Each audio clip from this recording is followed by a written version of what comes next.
Good vibes ka natong tanan mga kumbate. So mag-share lang tanin yung videos no about sa mga waterline nga fittings. So duha ni siya ka klase. So maguna sa ta para sa mainline.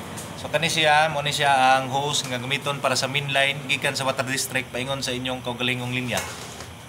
Og mao na ni siya ang iyang mga fittings mo ni siya ang gitawag nga PE compression fittings. So mo ni siya ang ginatawag nato nga equality. Og napoy isa ka klase nga mo po ni siya gitawag nga T, mao ni siya ang pwede nga matauran og faucet o kundi katong hose nga padagan padong sa inyong gripo.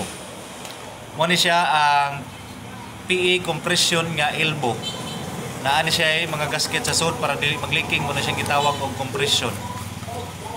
Mao ni ang coupling nga para pangsumpay. Og mo ni siya ang katong male nga adapter. Mao ni siya ang PE compression fittings. So ang isa pod no, mao ni siya ang para sa waterline nga gikan sa main line paingon dito sa gripo sa inyong lababo kundi sa inyong CR, mao ni siya ang ginagamit nga PVC pipe. Ug mao pod ni ang iyang mga PVC blue fittings. Mao ni siya ang T nga nitride nga pwede matauran o gripo. So diri ninyo kung naay gripo mo ni siya ang inyong gamiton, diri ninyo ibutang to inyong gripo. Mo ni siya ang gitawag nga female adapter o mo ni siya ang male adapter.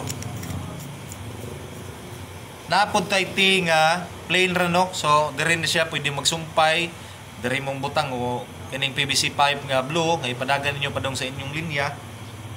Og mo po ni siya ang gitawag nga elbow. Ug napoy elbow ani nga naay thread. Mo ni siya. Mo ni siya ang PVC fittings nga coupling.